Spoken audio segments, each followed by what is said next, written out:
한 해의 마지막 송년주일입니다. 시작보다는 끝이 중요하고요. 만남보다는 헤어짐이 중요합니다. 어떻게 헤어지느냐도 참 중요하고요. 태어나는 것보다 어떻게 이 땅을 떠나느냐도 참 중요하고요. 한 해를 시작함보다 어떻게 한 해를 마무리하느냐가 참 중요합니다. 2015년이라고 하는 이 숫자가 시작할 때는 참 낯설었습니다. 그런데 푹 정이 들었는데 이제 15년은 보내고 또 새로운 16년을 시작해야 되는데 감사하기도 하고요. 두렵기도 하고요. 또한 기대감을 가져보기도 합니다. 여러분, 금년 한 해 동안 참으로 많이 애쓰셨고 많이 수고하셨고 여러분들의 그 모든 수고를 하나님이 보시고 기억하시고 때를 따라 은혜를 베푸실 줄로 믿습니다. 여러분, 가정 안에서도 가정을 지키느라 애쓰셨고 일터에서도 교회에서도 참 많이 수고하셨는데 주중에 한 후배 목사님하고 통화를 했어요. 지난번 당회를 앞두고 목사님 마음이 많이 복잡하고 두렵기도 하고 떨리기도 하고 너무 힘이 들고 스트레스도 받고 어떻게 해야 될 줄을 모르겠다고 통화를 하면서 이렇게 저렇게 위로를 하고 당회가 끝났다 싶어서 전화를 한번 했습니다. 당회 잘 마쳤냐니까 목사님 잘 마쳤습니다. 시간은 좀 오래 걸렸지만 1시간 한 20분 했다고 그래요. 오래 걸렸지만 잘 마쳤습니다. 그런데 깨달은 게 있습니다 그래요. 뭘 깨달았냐고 그랬더니 성도들이 하는 이야기를 처음에는 불편하게만 받아들였는데 왜 저런 소리 하지? 그저 10대 명 모이는 교회에서 열심히 목회해가지고 한 70, 80명, 100명 가까이 모이는 교회로 이렇게 성장이 됐는데 왜 저들이 내게 이런 소리하고 왜 내게 불평하고 내게 왜 원망을 하지? 그들의 소리를 그렇게만 받아들였는데 당회를 하면서 성도들의 이야기를 가만히 들어보니까 내가 들을 만한 소리라는 거죠. 내가 들었어야 될 소리인데 그걸 듣지 않았고 외면했기 때문에 이런 일이 일어났구나 하는 걸 깨닫고 앞으로는 성도들의 소리를 좀 듣는 목회를 하겠습니다. 그래서 제가 그랬어요. 목사가 설교도 당연히 잘해야 되지만 성도들의 소리도 들을 수 있어야 된다. 저도 지나고 보니까 여러분의 소리를 못 들은 게 많이 있는 것 같아요. 여러분들에게 따뜻한 격려 한마디 가까이서 못하고 어려운 일 당한 분들 가까이 다가가서 위로해 주지 못한 건 많이 있음에도 불구하고 이 안에 끝자락까지 함께 오신 여러분 감사하고요. 또 그렇게 할 수 있도록 은혜 주신 하나님 앞에 감사를 드립니다. 여러분, 끝은 없습니다. 성도의 삶은 끝이 없는 게 성도의 삶입니다. 왜냐하면 우리는 영원한 하나님 나라까지 가야 되기 때문에 우리는 그 나라까지 같이 가야 되는데 어디를 가도 만족은 없습니다. 어디를 가도 여러분이 원하는 그것이 나를 위하여 예비된 자리는 없습니다. 인생은 그런 거예요. 만들어가는 겁니다. 행복도 만들어가고 감사도 만들어가고 사랑도 만들어가고 모든 것을 하나하나 다듬어가고 만들어가는 것입니다. 그런 과정에 어려운 일 만나고 힘든 일을 만나는데 그러나 누구를 원망치도 말고요. 그렇다고 포기하지도 말고 늘 우리 곁에 함께 하시는 하나님의 도우심을 믿으며 우리가 참고 인내하고 용서하며 사랑하며 또 함께 손을 잡고 나간다면 새로운 은혜의 날이 우리에게 오게 될 줄로 믿습니다. 여러분, 오늘 이 송년주일 말씀을 준비하면서요, 제가 어떤 말씀을 전할까 하다가 오늘 본문으로 은혜 끼치기를 원하는데 히브리서 11장을 보면 이 11장을 우리는 믿음의 장이라고 그러지 않습니까? 히브리서 11장에는 믿음으로 승리한 위대한 신앙인들의 이름이 쭉 열거되어져 있습니다. 많은 사람들의 이름이 기록되어져 있는데 히브리서 11장에 기록된 많은 사람들 중에 보면은 특별히 우리가 꼭 기억해야 될 사람들이 있습니다. 바로 여러분이 많이 설교를 들었던 요셉이라는 사람입니다. 사람에게 버림받았어요. 형제들에게 버림받았고요. 애굽의 종으로 팔려가서 열심히 종생활했습니다. 정직하게, 진실하게, 깨끗하게 최선을 다하여 종생활했지만 이 요셉은 또 한 번의 억울한 일을 당합니다. 여주인으로부터 누명을 쓰고 또다시 감옥에 들어갑니다. 그런데 이 요셉이 형제들에게 버림을 받았을 때나 또는 주인의 아내에게 버림을 받았을지라도 요셉의 중심은 흔들리지 않습니다. 역시 정직하게 진실하게 최선을 다하여 살아갈 때 하나님이 요셉의 그 모습을 보시고 하나님의 때가 이르니까 하나님께서 요셉의 수고에 대하여 보답의 은혜를 부어주십니다. 그게 뭐냐면 요셉이 애굽의 총리가 되는 겁니다. 하나님께서는요, 우리가 남몰래 수고하고 애쓰고 힘쓰는 것, 사람들로부터는 인정받지 못하고 사람들로부터는 위로받지 못하고 사람들로부터는 보답받지 못해도 은밀한 중에 보시는 하나님이 때가 이르면 반드시 우리가 기대한 그 이상의 것들로 부어주실 줄로 믿습니다. 가정 안에서도 참 많이 애쓰셨어요. 어떤 성도님 보면 연로하신 부모님, 또 몸이 불편한 부모님 섬기느라 많이 애쓰셨고, 직장일 하느라 가정일 하느라 또 휴일이 되면 주일이 되면 교회 나와서 또 밥을 지으며 찬양 사역을 하며 여러 가지 일들로 여러분이 애쓰셨는데 하나님께서는 거저 보지 아니하시고 결코 하나님은 거저 받지 아니하시고 분명히 적당한 때가 이르면 하나님이 베푸시는 은혜가 있을 줄로 믿습니다. 야곱도 그렇습니다. 이 야곱이 하나님께서 어느 날 너 베델로 올라와라 그럴 때 야곱이 하나님의 부르심 앞에 아멘 하며 떠납니다. 그런데 야곱이 베델로 올라가면서 이렇게 말합니다. 내가 이 요단을 건널 때는 지팡이 하나 잡고 건넜는데 지금은 내가 짐승이 2떼나 이루어 내 고향으로 돌아가게 됩니다. 그래요. 그런데 야곱이 거저된 거 아닙니다. 외삼촌 라반의 집에 가서 종 중에 상종으로 살았습니다. 20년 동안이나 정직하고 진실하게 헌신했지만 외삼촌은 야곱을 10번이나 속이며 그의 수고에 대한 대가를 주지 않았어요.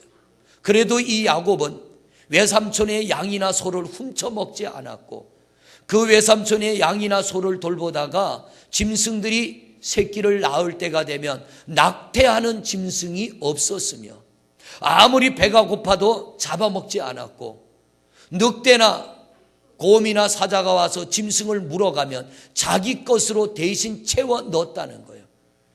그런데 주인은 야곱을 1000대를 했지만 하나님이 그 수고를 보시고 야곱의 수고에 대하여 보응의 은혜를 부어주신 겁니다. 하나님은 우리의 마음도 살피고 계시고 우리의 행위 하나하나, 내가 가정에서 어떻게 살아가고 있으며 내가 직장에서 어떻게 일하고 있으며 내가 특별히 교회 안에서 어떻게 신앙생활하고 있는지를 하나님은 세밀하게 살피고 계시고 기억하고 계시며 은혜 주실 줄로 믿습니다. 또 한 사람 예를 든다면 히스기야입니다. 이 히스기야가 왕의 자리에 앉아 있을 때 열왕기상 말씀에 보면은 이 히스기야가 왕의 자리에 있으면서 온 마음과 정성을 다하여 왕으로서의 모든 사명을 잘 감당했어요. 그런데 병이 들었습니다. 히스기야가 병이 들었는데 병 들어서 어떻게 하면 내 병을 고쳐볼까 하는 히스기야에게 하나님이 이사야 선지자를 보냅니다. 그리고 이사야 선지자를 보내서 하나님이 뭐라고 하셔요? 히스기야야, 네가 병이 들었는데 너는 죽고 살지 못할 거야. 이 병은 네가 죽을 병이야.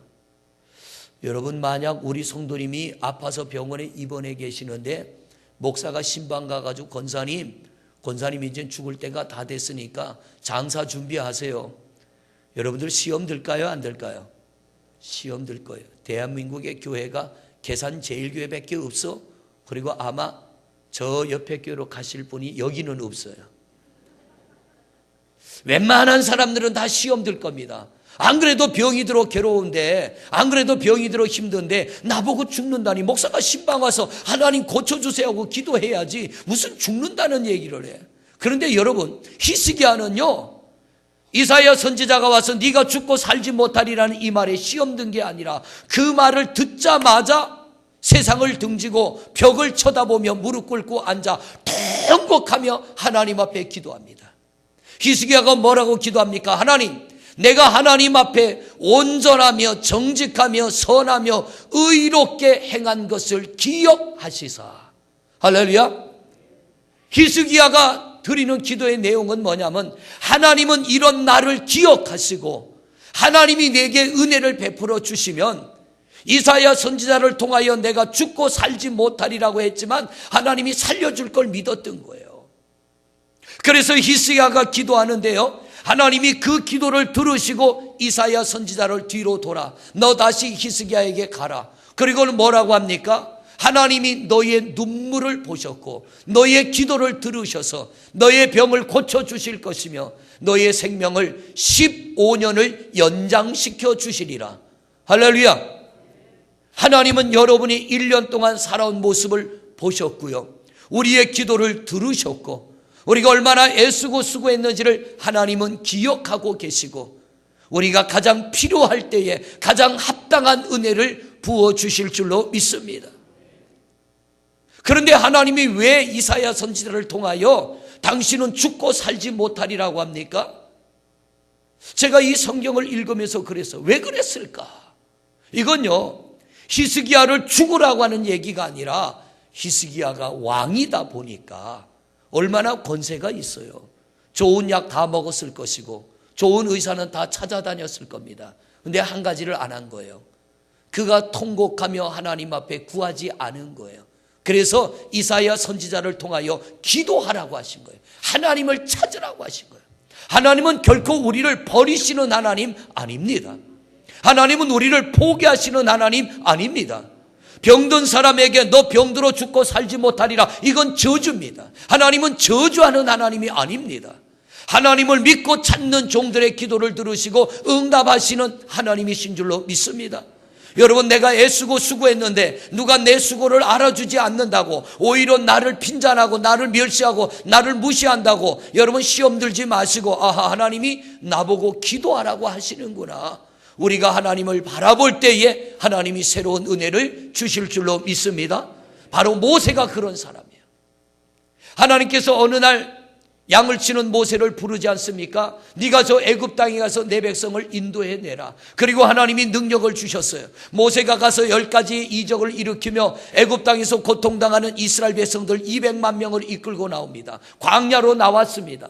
그들이 종생활을 끝내고 광야로 나온 것은 하나님이 모세를 앞세워 그를 통하여 역사하신 거예요. 물이 없을 때 백성들이 목말라 죽겠다고 하면 모세가 기도합니다. 먹을 게 없다고 하면 기도합니다. 병들면 기도합니다. 전쟁이 나면 기도합니다. 이런저런 문제가 찾아오면 엎드려 기도합니다. 그런데 이 백성들은요, 모세를 계속하여 구박을 합니다. 모세를 계속하여 원망을 합니다. 여기에 보니까 히브리서 11장에 보니까 모세는 하나님의 부름을 받고 사명을 감당하는데 이 사명을 감당하는 모세가 수모 당함을, 이 수모는 누구한테 당했냐면 자기 백성한테 당한 거예요. 남의 백성이 아니요. 모세에 의하여 애굽 땅으로 나온, 애굽 땅에서 출애굽한 이스라엘 백성들, 모세 때문에 물을 마시고 모세 때문에 만나를 먹고 모세 때문에 질병이 고쳐지고 모세 때문에 홍해가 열렸던 그 백성들이 모세에게 수모를 줍니다. 멸시를 합니다. 문제만 생기면 원인을 다 모세에게 돌려버립니다. 그런데 성경은 뭐라고 하느냐? 수모 당함을 애굽의 모든 보화보다 더 큰 재물로 여겼으니 이는 상주심을 바라봄이라. 할렐루야. 여러분, 한 해 동안 많이 수고하셨는데요, 하나님은 우리를 지으셨기 때문에 누구보다도 우리를 잘 아십니다. 사람이 대가 없는 일을 할까요, 안 할까요? 대가 없는 일 안 해요. 저는 할까요, 안 할까요? 안 해요. 대가 없는 일 안 해요, 저도. 하나님이 땅에서가 아니면 하늘에서라도 주실 걸 믿고, 누가 알아주지 않아도, 누가 인정해 주지 않아도, 누가 칭찬해 주지 않아도, 누가 격려하지 않아도, 누가 위로하지 않아도 하나님이 상 주실 걸 바라보면 좌로도 우로도 치우치지 않고 앞을 향하여 나아가는 것입니다. 여러분, 이게 우리가 가야 할 믿음의 길인 줄로 믿습니다. 모세가 그랬던 거예요. 그 백성들을 위하여 끊임없이 기도하며 내 백성들을 위하여 헌신하고 수고하는데, 이 백성들은 기회만 생기면 모세 원망, 기회만 생기면 하나님 원망, 하나님 불평하는데 모세는 거기에 실족하지 않아요. 왜? 상 주심을 바라보기 때문에, 하늘의 상을 바라보기 때문에. 이 안에도 애쓰신 성도 여러분, 누가 여러분의 수고 알아주지 않아도요, 우리 실족하지 않는 성도들 되시기를 바랍니다. 누가 여러분의 수고를 인정해 주지 않고 칭찬해 주지 않고, 누가 거기에 대해서 따뜻한 말 한마디 해주지 않아도요, 내가 가야 할 이 길이, 이 믿음의 길이 하나님이 기뻐하는 길로 선택했다면, 내가 그 길로 결정했다면 돌아서지 말고 끝까지 나가는 성도가 되시기를 바랍니다. 때가 이르러 하나님이 주시는 은혜가 여러분에게 나타나게 될 줄로 믿습니다. 그런데 땅을 보면요, 실족합니다. 목회도 땅을 보는 목회가 되면 실족해요. 잘 돼도 실족합니다. 교만해져서 실족하고, 못 돼도 실족합니다. 힘이 들어서 실족하고. 그런데 하늘을 바라보는 사람은 잘 되든 못 되든 그가 가야 할 믿음의 길을 변함없이 달려가게 될 줄로 믿습니다. 성도들을 땅을 보게 하는 게 목회가 아니고 하늘을 보게 하는 게 목회입니다. 여러분, 땅 보지 말고 하늘 보시기를 바랍니다. 땅에도 상급이 있지만 하늘의 상급이 더 귀한 줄로 믿습니다. 사람이 안 알아주면 하나님이 알아주시겠지. 사람이 인정해 주지 않으면 하나님이 인정해 주실 날이 오겠지. 사람이 위로해 주지 않으면 하나님이 나를 위로해 주실 그날이 오겠지. 하나님이 나를 격려해 주시고 하나님이 나를 축복해 주실 그날이 오겠지. 우리가 이 믿음을 가지고 나간다면 여러분의 기대를 헛되지 않게 하시며 반드시 우리 하나님 갚아 주실 줄로 믿습니다. 오늘 본문의 말씀이 바로 그거예요. 오늘 여러분과 봉독한 이 본문의 말씀이 바로 그건데요. 사도행전 10장 여기 말씀을 보면은, 이 말씀은 고넬료, 이방인입니다. 백부장이 고넬료입니다. 그런데 이 이방인이 어떻게 살았냐 하면 2절 말씀 보세요. 2절 말씀 같이 봉독합니다. 시작. 하나님을 경외하며 백성을 많이 구제하고 하나님께 항상 기도하더니. 할렐루야. 이 백부장이 어떻게 살았냐면, 첫째는 경건하고, 두 번째는 하나님을 경외하고, 세 번째는 백성들, 가난한 사람들을 많이 도와주고, 네 번째는 하나님 앞에 항상 기도하더니. 그런데 고넬료의 이런 네 가지의 모습을 누구도 알아주지 않았어요. 누구도 인정해 주지 않았어요. 하나님의 선택받은 베드로도요, 고넬료의 집에 하나님이 가라고 할 때 이방인이라고 거부할까 봐 하나님이 먼저 베드로에게 경고해 주시고 가라고 하십니다. 그럴 정도로 고넬료는 경건하고 경외하고 구제하고 기도했지만 아무도 알아주지 않아요. 그런데 이런 고넬료의 모습을 누가 알아주느냐 하면 4절입니다. 4절 같이 봅니다. 시작. 고넬료가 주목하여 보고 두려워 이르되, 주여 무슨 일이니? 천사가 이르되, 내 기도와 구제가 하나님 앞에 상달되어 기억하신 바가 되었으니. 할렐루야. 아무도 안 알아줬지만 누가 알아줬다는 거예요? 하나님이 보셨고 하나님이 들으시고 하나님이 기억하고 계신다. 할렐루야. 이게 누가 하는 얘기냐면, 천사를 보내서 기도하는 고넬료에게 하나님이 주시는 말씀이에요. 고넬료야, 너 경건하게 살았고, 너 불쌍한 백성들에게 구제해줬고, 너 하나님을 경외했고, 너 많이 기도하며 살았는데 아무도 안 알아주지? 그런데 하나님이 이런 너를 기억하고 계셔. 그래서 하나님이 너에게 은혜 베풀어 주기를 원하니까 너 사람을 보내서 베드로를 너희 집에 초청해라. 그래서 고넬료가 하나님의 음성을 듣고 가서 베드로를 자기 집에 초청합니다. 베드로가 안 갈까봐 하나님께서 먼저 베드로에게 갈 수밖에 없는 상황을 만들어 놓고 베드로가 많은 사람들, 여러 사람을 데리고 고넬료의 집에 옵니다. 그리고 고넬료의 집에 왔더니 이 고넬료는 베드로를 맞이할 준비를 다 하고 기다리고 있습니다. 온 식구들을 한 곳에 모아놓고요, 집에서 일하는 종들도 모아놓고요, 하나님 앞에 예배하려고 겸손히 기다리고 있는 거예요. 그리고는 이 베드로가 고넬료의 집에 들어가서 하나님의 말씀을 전하는데 놀라운 일이 일어나요. 하나님께서 베드로의 행위를 보시고 기억하시고 그에게 은혜를 베푸시는데, 우리 하나님이 어떤 은혜를 베풀어 주시느냐 하면, 자 44절부터 말씀을 봅니다. 10장 44절부터 시작. 베드로가 이 말을 할 때에 성령이 말씀 듣는 모든 사람에게 내려오시니, 할렐루야. 여러분의 수고와 헌신을 하나님이 받으시고 성령 부어주시기를 주님의 이름으로 축원을 드립니다. 할렐루야. 성령이 임할 때 우리는 많은 변화가 일어납니다. 생각의 변화가 일어나고, 삶의 변화가 일어나고, 신앙의 변화가 일어나고, 우리의 자세의 변화가 일어나고, 이 고넬료의 가정에 하나님의 말씀을 듣기만 하는데도요, 하나님이 그의 수고를 기억하시고 예배하는 중에 성령을 부으셨다는 거예요. 우리 성도님들의 수고를 하나님이 기억하시고 예배할 때마다 성령을 부어주시기를 주님의 이름으로 축원을 드립니다. 자, 이 45절 또 보십니다. 시작. 베드로와 함께 온 할례 받은 신자들이 이방인들에게도 성령 부어주심으로 말미암아 놀라니, 46절, 이는 방언을 말하며 하나님 높임을 들음이로라. 아멘. 성령이 임하니 방언을 말하게 됩니다. 영적인 은사를 받았습니다. 우리 성도님들, 누가 알아주지 않고 오히려 나를 핍박하고 오히려 나를 곤고하게 만들어도 흐트러짐 없이 하나님 앞에 변함없는 신앙의 자세로 우리가 하나님을 잘 섬겨 위로부터 내려지는 은혜로 말미암아 영적인 은사도 받으시기를 주님의 이름으로 축원을 드립니다. 자, 세 번째로 또 은혜가 임합니다. 47절을 보십니다. 시작. 이에 베드로가 이르되 이 사람들이 우리와 같이 성령을 받았으니 누가 능히 물로 세례 베품을 금하리요 명하여 예수 그리스도의 이름으로 세례를 베풀라 하니라.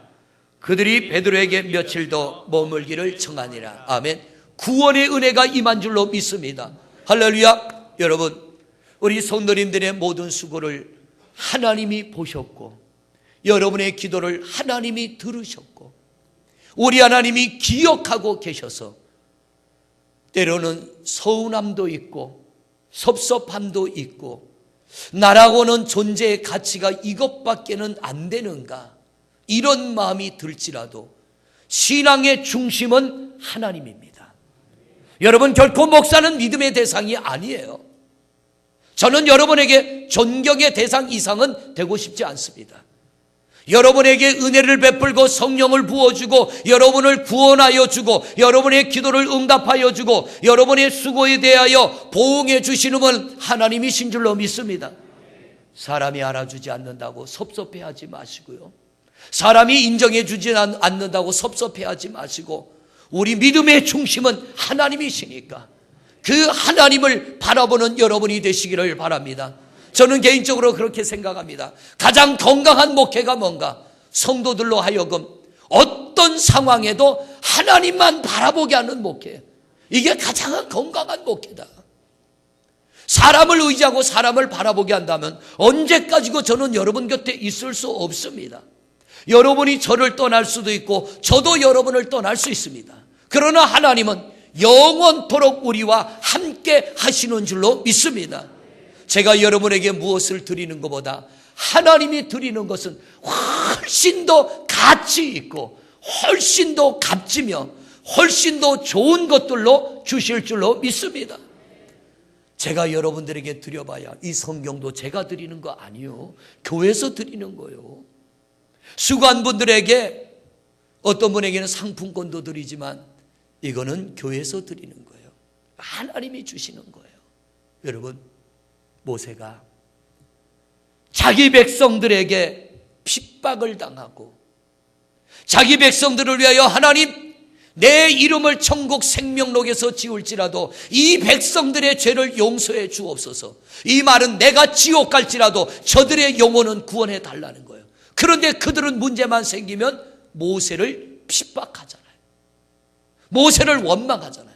그래도 모세는 그 중심이 흐트러지지 않았어요. 왜? 상주심을 바라봤기 때문에. 성경이 우리에게 가르쳐 주는 게 뭡니까? 나도 과연 모세가 바라본 그것을 바라보고 있느냐라고 하는 거예요. 초대교회 성도들이 바라본 그것을 나도 바라보고 있느냐라고 하는 겁니다. 목사도요, 땅을 보고 목회하면 실족해요. 여러분들도 땅을 보고 신앙생활하면 실족합니다. 우리 땅을 보지 말고, 사람 보지 말고, 세상 보지 말고 하나님 바라보는 성도들 되시기를 바랍니다. 고넬료의 가정에 베드로를 보내시고, 베드로가 말씀을 증거할 때 성령을 부어주시고 은사를 부어주시고 모든 가족들을 다 구원하여 주신과 같은 놀라운 하나님의 은혜가 임하게 될 줄로 믿습니다. 이 안에 애쓰셨습니다. 여러분, 우리 하나님을 바라보며 변치 않는 믿음의 자세로 나가 고넬료의 가정에 임한 이 은혜, 우리가 애쓰고 힘쓰고 이 자리에 나와 예배할 때 동일한 역사, 성령의 기름 부으심과 성령의 은사 주심과 온 가족을 구원케 하는 역사가 일어나게 될 줄로 믿습니다. 이 귀한 은혜가 우리 성도님들의 삶 가운데, 예배 가운데 임하시기를 주님의 이름으로 축원을 드립니다. 할렐루야. 이 시간 우리 잠시 한 목소리로 기도하겠습니다. 아버지 하나님 감사합니다. 주께서 은혜 가운데 저희들을 하나님 이 안에도 변함없이 귀한 믿음의 자리에 서 있게 하시고, 우리가 하나님 이 송년주의를 맞이하기까지 우리 사명의 자리에 세워주시고 우리 사명을 감당케 하시니 감사합니다. 누가 알아주지 않아도, 누가 인정해주지 않아도 나는 나름대로 최선을 다하고 애쓰는데 사람들이 나를 향하여 이러쿵저러쿵 말하고 하나님 내 마음을 힘들게 하고 나를 고통스럽게 할지라도 우리가 히스기야처럼, 모세처럼, 오늘 말씀에 나온 고넬료처럼 하나님을 바라보며 믿음으로 나가게 하옵소서. 때가 이르면 우리 하나님께서 우리의 수고를 기억하시고 은혜 베푸시는 그날이 오게 될 줄로 믿습니다. 고넬료는 경건하였고 또 그는 구제하는 일을 아끼지 않았으며 하나님을 경외하였고 기도하는 일을 멈추지 않을 때 베드로를 그 가정에 보내시며 그의 수고에 대하여 은혜를 베푸시되 예배하는 중에 성령을 부어주시고 예배하는 중에 은사를 부어주시고 예배하는 중에 모든 가족들을 구원하여 주실 줄로 믿습니다. 우리도 오직 주만 바라보며 하나님만 바라보며 하늘의 상급을 바라보며 돌아서지 않는 사명자들 되게 하여 주시고 좌로도 우로도 치우치지 않는 하나님의 사람들이 되게 하여 주옵시고 다가오는 2016년 우리 생명이 다하는 그날까지 힘을 다하여 달려가는 주의 종들이 되게 하옵소서. 이 안에도 애쓰고 수고한 성도들 성령을 부어주시고 은사를 도하여 주시고 구원의 은혜를 베풀어 주시옵소서. 예수 그리스도 이름으로 기도드립니다. 아멘. 하나님, 날마다 애쓰고 수고하는 성도들의 수고가 있어 저들의 가정을 하나님 붙들어 주시고 일터도 지켜주시고 특별히 몸된 교회가 은혜 가운데 평안히 순항하여 송년주일까지 오게 하신 하나님 감사함을 드립니다. 정말 많이들 수고하셨습니다.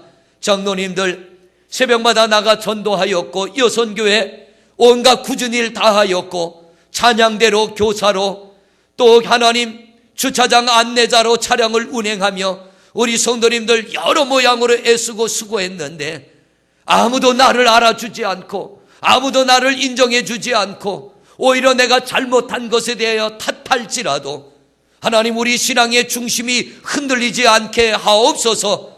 모세와 같기를 원합니다. 히스기야 같기를 원합니다. 오늘 말씀의 주인공 고넬료와 같기를 원합니다. 때가 되면 하나님 우리의 수고에 대하여 은혜 주실 줄로 믿습니다.